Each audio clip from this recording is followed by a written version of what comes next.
कैसे हैं आप लोग? I am Shahabuddin and this our channel science Gyan.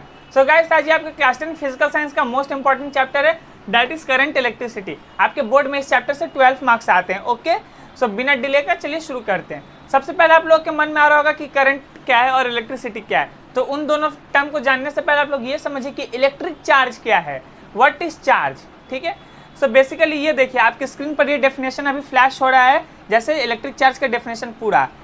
So electric charge is the physical property of a matter due to which it exerts force on an electrified body or an uncharged body, right? So आप definition को remove करते हैं। सो देखिए electric charge basically क्या बोल रहा है, मतलब कोई भी मैटर का एक प्रॉपर्टी है, ठीक है, जिससे वो किसी भी अनचार्ज बॉडी या चार्ज बॉडी पे फोर्स लगा रहा है, right? Charges basically two type के होते हैं, namely positive charge and negative charge, right? So हम मान लिए मेरे पास एक ये बॉल है, ठीक है, और इसका ये नेगेटिवली चार्ज, इसका अंदर सिर्फ नेगेटिव चार्जेस भर्ती पड़ा हुआ, राइट? और यहाँ पर एक अनदर ऑब्जेक्ट मैंने ले लिया, ठीक है। यहाँ पर देखिए इसमें मैंने पॉजिटिव और नेगेटिव भर दिया, मतलब न्यूट्रल।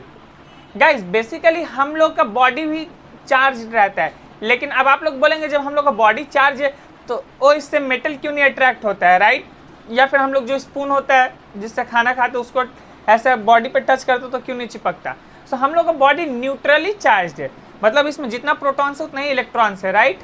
अगर किसी भी चीज़ में हम लोग प्रोटॉन एक्स्ट्रा डाल देंगे तो वो पॉजिटिवली चार्ज हो जाएगा, और इलेक्ट्रॉन डाल देंगे तो वो नेगेटिवली चार्ज हो जाएगा, right?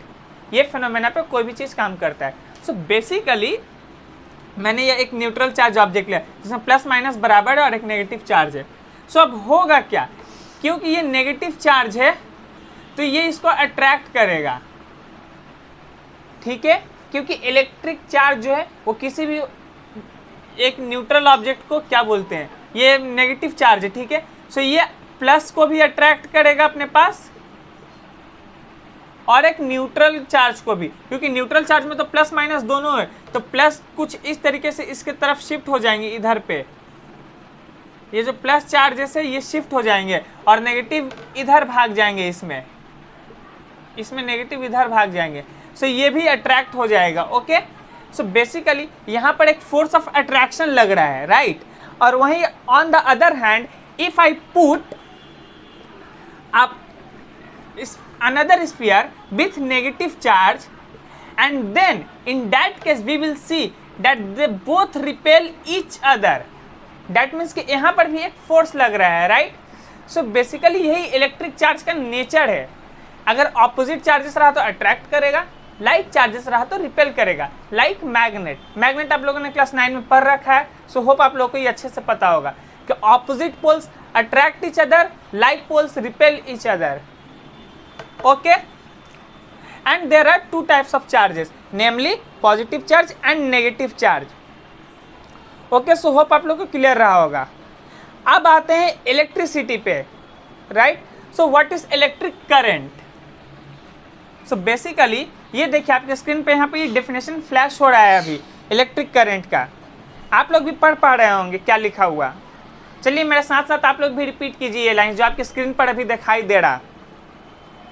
The flow of electrically charged particles through any conductor is called electric current.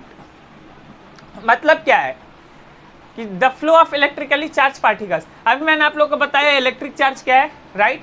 सो कोई भी पार्टिकल, लेट अस सपोज मेरे पास ये एक पार्टिकल है, इसमें अगर पॉजिटिव चार्ज है, ठीक है, या फिर मान लीजिए नेगेटिव चार्ज का और एक पार्टिकल है, तो इसका जो फ्लो हो रहा किसी भी कंडक्टर से उसको हम लोग बोलते हैं current electricity, okay.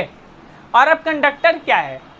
So basically conductors are दो substance through which electricity can pass easily, okay. आप लोग के पीडीएफ नोट्स में मिल जाएगा। और ये रहा आपकी स्क्रीन पर भी, ये देखिए कंडक्टर का डेफिनेशन आप लोग को क्लियर एकदम दिखाई दे रहा होगा कि what is conductor, the substance through which electricity can pass easily are called conductors of electricity. So वो कंडक्टर, लेट अस सपोज मैंने यहां पर एक रॉड ले लिया, ठीक है, ये एक मेरे पास मेटल का रॉड है, लिख देता हूं मेटल रॉड। अब आप लोग बोलेंगे कौन सा मटेरियल, कुछ भी ले लीजिए आप लोग, एबोनाइट ले लीजिए, एल्युमिनियम ले लीजिए, कॉपर ले लीजिए, स्टेनलेस स्टील ले लीजिए, टिन ले लीजिए, कॉपर ले लीजिए, कुछ भी ले लीजिए, इट्स योर चॉइस। मैंने जस्ट मेटल लिखा है, ठीक है, दैट्स इट। अब देखिए ये मेटल रॉड और कंडक्टर का डेफिनेशन में आप लोगों ने ऑलरेडी देखा होगा, वहां पर almost all metals are good conductors of electricity. Okay, मतलब हर एक मेटल गुड कंडक्टर होता है इलेक्ट्रिसिटी का, और कुछ नॉन मेटल्स भी होते हैं जो कि बहुत अच्छे कंडक्टर होते हैं इलेक्ट्रिसिटी का, like gas carbon. Okay, so ये देखिए मेटल रॉड है, राइट। ये मेटल रॉड से अगर मैं इलेक्ट्रिकली चार्ज पार्टिकल, ये पार्टिकल्स है, ठीक है, अगर मैं इसको फ्लो करूं, लेट अस सपोज ये इस डायरेक्शन में जा रहे हैं, so the flow of electrically charge particle through any conductor is called current electricity. So जब ये यहां से शिफ्ट होंगे, मैंने यहां पर नेगेटिव चार्ज ले लिया, ठीक है, ये देखिए नेगेटिव चार्ज ले लिया, तो ये नेगेटिव चार्ज जब इधर से उधर एक तरफ से दूसरी तरफ जाएंगे कंडक्टर में, क्योंकि फ्री इलेक्ट्रॉन्स जो होते हैं वो कैरियर होते हैं इलेक्ट्रिसिटी का, ठीक है, पॉजिटिव चार्ज नहीं, नेगेटिव चार्ज मतलब electrons. Okay, electrons are the carriers of electricity through conductor. Okay, so ये फ्री इलेक्ट्रॉन्स जो है ये इलेक्ट्रॉन्स है, नेगेटिव चार्ज, ये इलेक्ट्रॉन्स हैं, ELECTRONS, इलेक्ट्रॉन्स। ओके, सो ये इलेक्ट्रॉन्स है, जब ये इलेक्ट्रॉन्स एक तरफ से दूसरी तरफ शिफ्ट होंगे ना, तो इसमें एक करंट प्रोड्यूस होगा, राइट। सो इसी को हम लोग करंट इलेक्ट्रिसिटी बोलते हैं, या इलेक्ट्रिक करंट। ओके, होप आप लोग को ये क्लियर रहा होगा कि इलेक्ट्रिक करंट क्या है। और उसके बाद अब हम लोग आते हैं हमारे स्टैटिक इलेक्ट्रिसिटी और करंट इलेक्ट्रिसिटी, ठीक है। Basically there are two types of electricity, right, one is static and another one is, what is another one, tell. अभी मैंने बोला static and number 2 is current electricity, right, जो कि हमारा chapter का भी नाम है करंट इलेक्ट्रिसिटी। इससे पहले मैंने आप लोग को इलेक्ट्रिक करंट बताया, अब बताऊंगा करंट इलेक्ट्रिसिटी क्या है। सो आप लोग ये देखिए आपके स्क्रीन पर एकदम क्लियरली फ्लैश हो रहा है ये डेफिनेशन कि there are two types of electric current, right. First one is static electricity. Okay, so पढ़िए पहले क्या लिखा हुआ। So basically the electricity which remains static at the position of generation and cannot flow from one place to another is called static electricity, right? So static electricity produce कैसे होता है, आप लोग के सिलेबस में ये नहीं है, बट मैं आप लोग को बता रहा हूँ। स्टैटिक इलेक्ट्रिसिटी को फ्रिक्शनल इलेक्ट्रिसिटी भी बोलते हैं, राइट। अब आप लोग फ्रिक्शन पढ़े होंगे क्लास 9 में आप लोगों ने, सो आप लोग को आइडिया होगा फ्रिक्शन क्या है। जब दो सब्सटेंस एक दूसरे के अगेंस्ट रब होते हैं तो फ्रिक्शन प्रोड्यूस होता है।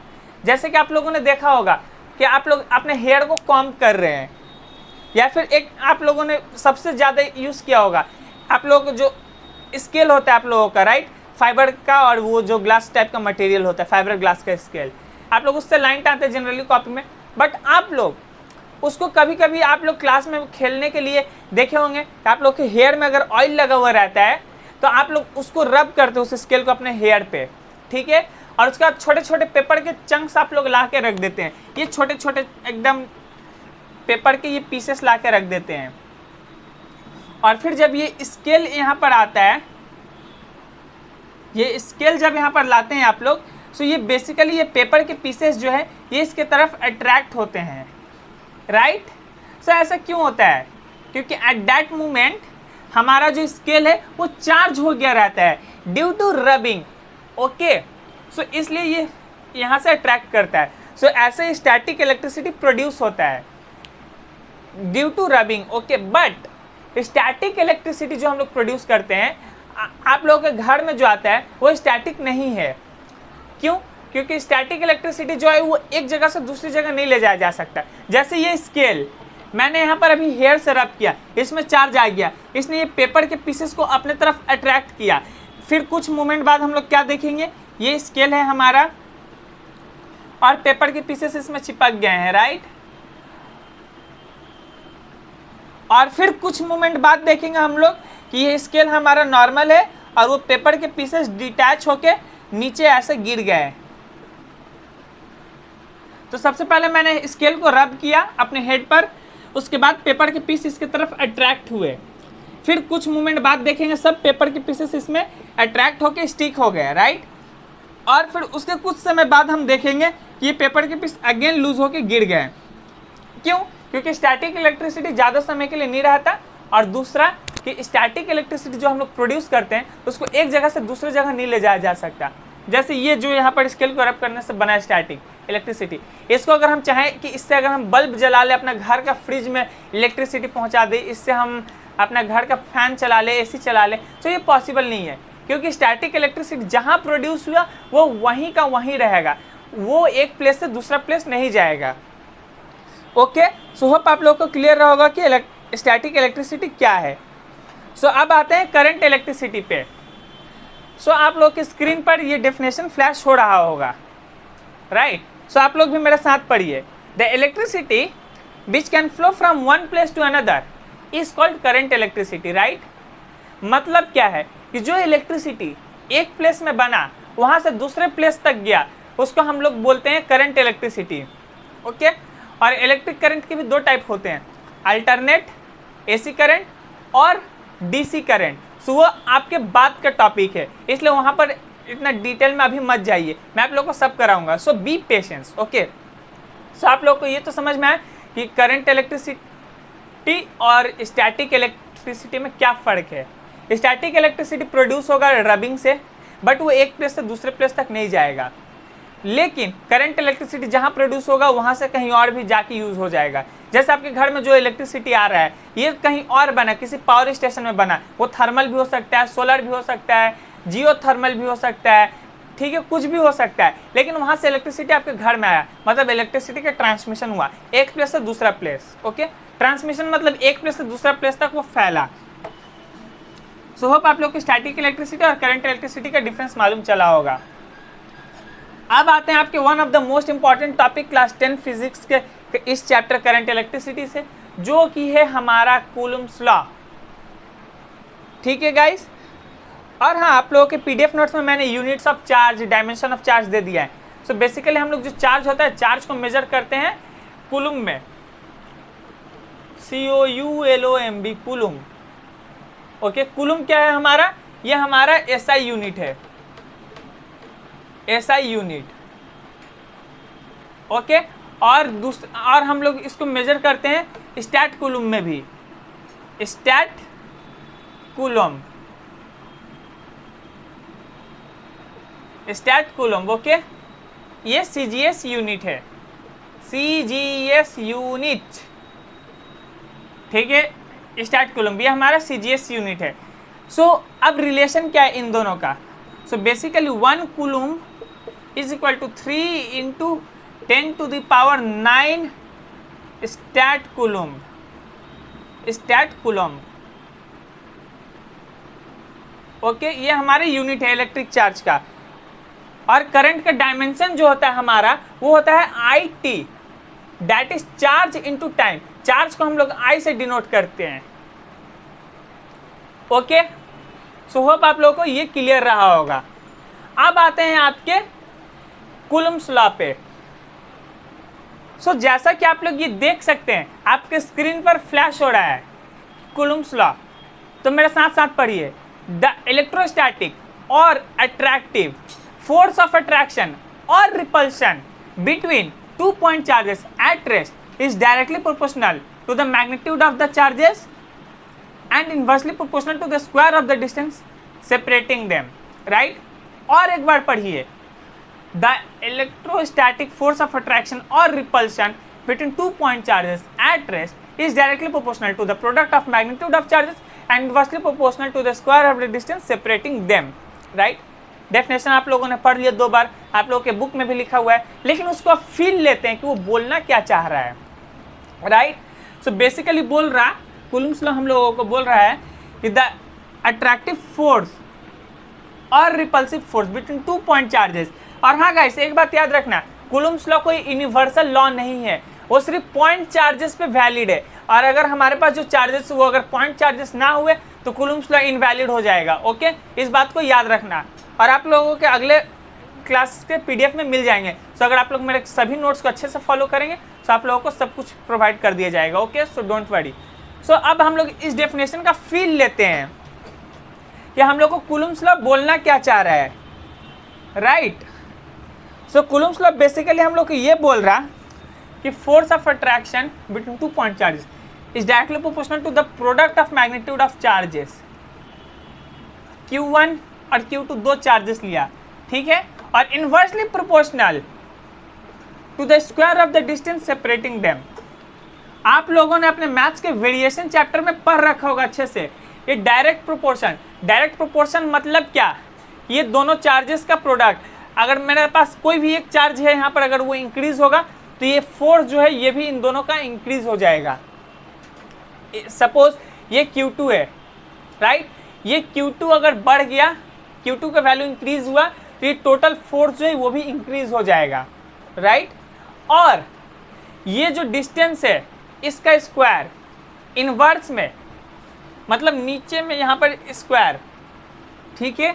अगर ये डिस्टेंस बढ़ेगा तो फोर्स डिक्रीज होगा, राइट, और वहीं अगर ये डिस्टेंस घटेगा तो फोर्स इंक्रीज होगा। इनवर्स रिलेशन, इनवर्स मतलब एक बढ़ेगा तो दूसरा घटेगा, और डायरेक्ट प्रोपोर्शन मतलब एक बढ़ेगा तो दूसरा भी बढ़ेगा। आप लोगों को ये सभी बातें आप लोगों के मिल जाएंगे मैथ्स में वेरिएशन चैप्टर में, ठीक है। सो डेफिनेशन का तो फील आ गया हम लोगों को कि कूलम्ब्स लॉ बोलना चाह रहा है कि ये प्रोडक्ट से डायरेक्ट प्रोपोर्शनल है, मतलब एक बढ़ेगा तो दूसरा बढ़ेगा, और डिस्टेंस का इनवर्स का स्क्वायर से प्रोपोर्शनल है, राइट, मतलब inversely proportional to the square of the distance. Okay, एक बढ़ेगा तो दूसरा घटेगा, यही हम लोग का कूलम्ब्स लॉ बोलना चाह रहा है। कूलम्ब्स लॉ को अच्छे से याद कर लेना आप लोग, क्योंकि आप लोग के एग्जाम्स में आते हैं। अब इसके प्रूफ पर आते हैं। ओके गाइस, सो अब आप लोग देखिए, आप लोग के यहाँ पर स्क्रीन पर मैंने फिर से फ्लैश कर दिया ये। अब आप लोग इसको अच्छे से पढ़िए, क्या लिखा है। This force acts along the line joining between the charges and the value depends upon the nature of the medium in which the charges kept. Okay, मतलब ये वैल्यू उस मीडियम पे डिपेंड करेगा जिसमें इस चार्जेस को रखा गया है। कौन सा मीडियम है, वो मीडियम मेरा पानी है, दैट इज वाटर, वो मीडियम मेरा एयर है। ओके, सो इस मीडियम पे भी वो डिपेंड करेगा। सो देखिए, मैंने मान लिया यहाँ पर आप लोगों को क्लियरली दिख रहा होगा, let two charges be Q1 and Q2। Okay, and the kept at a distance R apart. Okay, यहाँ पर आप लोग को क्लियरली दिख रहा होगा कि आर डिस्टेंस पे मैंने रख दिया। सो इफेक्टिव फोर्स जो है उन दोनों में एक्ट जो करेगा वो F होगा, right. Then according to Coulomb's law of electrostatics, मैं आप लोगों को सिर्फ समझा रहा हूँ, यहाँ पर पूरी बातें मैं नहीं लिख रहा हूँ। Coulomb's law of electrostatics directly proportional to the product of magnitude of charges. वहाँ पर क्या लिखा हुआ था, let two charges be Q1 and Q2 be kept at a distance R apart. ठीक है, इसको मैंने इक्वेशन 1 दे दिया, या फिर चलिए ऐसे ही छोड़ दिया। ठीक है, and inversely proportional to the square of the distance separating them, मतलब ये बात। ठीक है, अब इन दोनों बातों को देखिए। आप लोगों ने रूल ऑफ जॉइंट वेरिएशन पढ़ा था, right. Rule of joint variation क्या बोलता था कि F proportional to Q1 Q2 upon R square. क्या मैं इसे ऐसा लिख सकता हूँ? कोई प्रॉब्लम किसी को? Okay fine. सो अब प्रोपोर्शनैलिटी को ब्रेक करने के लिए कांस्टेंट लिया जाता है, right. So implies that F is equal to Q1 Q2 upon R square. Okay, proportionality को ब्रेक करने के लिए मैंने कांस्टेंट लिया। किसी को कोई प्रॉब्लम? राइट, नहीं है। अब यहाँ पर लिख दीजिए K is equal to constant. Okay, आपके PDF में अच्छे से इसको लिखा हुआ है, उसको एक बार पढ़ लेना कि where K is a constant whose value depends on the nature of the charges वगैरह वगैरह ये सभी है, पढ़ लेना। उसके बाद F इज इक्वल टू के Q1 Q2 upon R square. सो यही हमारा कूलम्ब्स लॉ है, राइट। और in case of CGS unit में जो होता है K इज इक्वल टू 1 होता है इन CGS। So in that case हम लोग लॉ को ऐसे भी लिख सकते हैं, F is equal to Q1 Q2 upon R square, right. So K का वैल्यू 1 होता है, ये एक्सपेरिमेंटल वैल्यू है, इसको एक्सपेरिमेंट करके साइंटिस्ट लोगों ने देखा तो CGS में ये है। सो होप आप लोग को अच्छे से समझ में आया होगा। आज का आप लोगों का ये लेक्चर छोटा था, बट मैंने आज काफ़ी एडिटिंग पर ध्यान दिया है और मैंने आप लोगों को वैसे लिखा नहीं बोर्ड पर, जैसे कि आप लोग देख सकते हैं काफ़ी सारी चीज़ें मैंने आपके स्क्रीन पर ही फ्लैश कर दिया, जिसका मुझे लगा कि नीड नहीं था लिखना, क्योंकि वो सभी डेफिनेशन थे। और आगे भी आप लोग के ऐसे इंप्रूवमेंट देखने को मिलते रहेंगे आपके लेक्चर में, ठीक है। सो होप आप लोग को लेक्चर अच्छा लगा होगा, और लेक्चर अच्छा लगा तो इसे लाइक करें, चैनल को सब्सक्राइब करें, इसे अपने दोस्तों से भी शेयर करें। मिलते हैं आपसे अगले एपिसोड में, टिल देन बाय बाय।